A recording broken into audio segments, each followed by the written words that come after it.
The 15 executive departments of the United States federal government are cabinet-level agencies with a specific mission and set of responsibilities. They represent the most senior level of the executive branch bureaucracy. The heads of all but one of these departments are given the title Secretary. The head of the Department of Justice is called the Attorney General. Each department head is a member of the President's cabinet, but other executive branch positions, such as the President's National Security Advisor and the Director of the National Intelligence Agency, are also considered cabinet-level positions. Specific executive departments are not named in the Constitution, although Article 2 does refer to there being executive departments. The oldest departments have their origin in the two administrations of President George Washington. These are the Departments of State, Treasury, War, now called Defense, and Justice. This historical chronology is significant because it determines the order of presidential succession, or the sequence of government officials who replace the president if the president should die, resign, be removed from office, or become incapacitated. After the vice president, Speaker of the House, and the president pro tempore of the Senate, the Secretary of State is next in line to succeed the president, followed by the Secretary of the Treasury, Defense, the Attorney General, and then the Secretaries of Interior, Agriculture, and so on through the Department of Homeland Security, which was established in 2002. According to Article 2, Section 2 of the Constitution, the President has the power to appoint the heads of the executive departments, though they must be confirmed by the Senate. Traditionally, presidents name individuals who are highly regarded for their administrative expertise and political influence, though they may not have expertise in their department's area of activity. Once department heads are in office, presidents expect them to be advisors to carry out the administration's policy agenda. The degree to which a president relies on cabinet officers for advice depends greatly on the president's interest in the particular department's activities and the president's relationship with the particular department head. The Department of State is the senior executive department. Its central role is to develop and implement the president's foreign policy.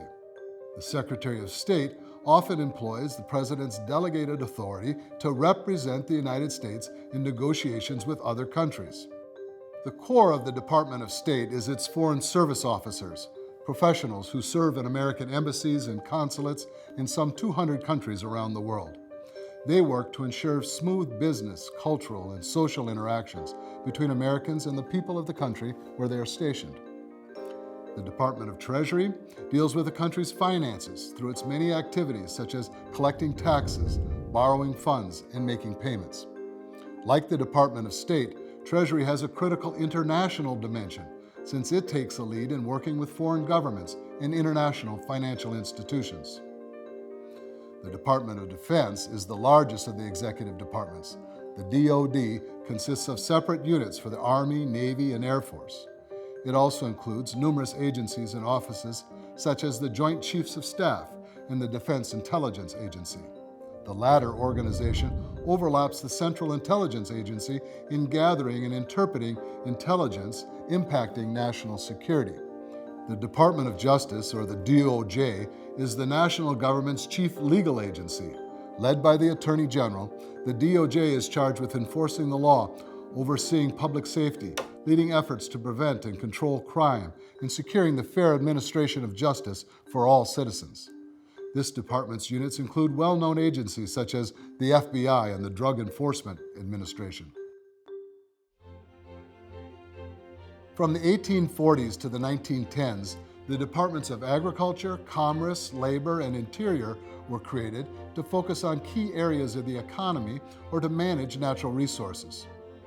The Department of Agriculture is the federal government's primary agency for dealing with farming, forestry, and the food supply. The Department of Commerce works to spur economic growth and encourages technological innovation. Commerce also includes the U.S. Census Bureau, which oversees the national census taken every 10 years. The census has critical importance for every American citizen, ranging from representation in the House of Representatives to federal budgetary allocations for the states. Next, the Department of Interior manages hundreds of millions of acres of public land encompassing some 20% of the surface of the United States. The department's mission is to safeguard America's natural resources, conserve fish and wildlife, and oversee recreation for the public in the national parks and other protected areas. The Department of Labor supports the success and safety of workers and assists job seekers and retirees. Many of the department's programs deal with workplace issues such as job safety, minimum hourly wages, unemployment insurance, and employment discrimination. Since the 1950s, the Departments of Education, Health and Human Services, Housing and Urban Development, Transportation, Energy, Veterans Affairs, and Homeland Security have been added. The most recent addition is the Department of Homeland Security, established in 2002, largely in response to the terrorist attacks of September 11, 2001. DHS's mission is to safeguard the country's borders and to prevent terrorism. The Department of Homeland Security merged a number of different existing agencies, including the U.S. Customs Service, the U.S. Coast Guard, the Transportation Security Administration, and the U.S. Secret Service. Among its many responsibilities, the department oversees the country's transportation networks and enforces the country's immigration laws.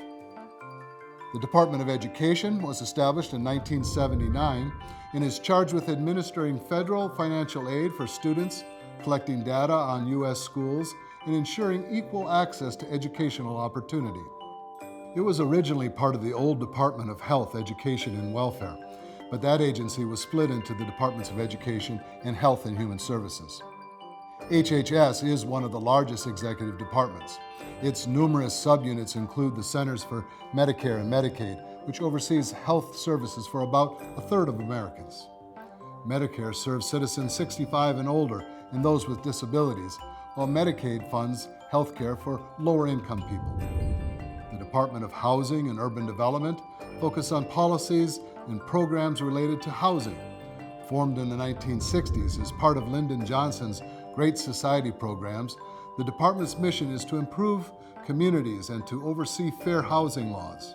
The Department of Transportation, also added in the 1960s during the Johnson administration, is responsible for the quality of highways, railroads, and aviation facilities.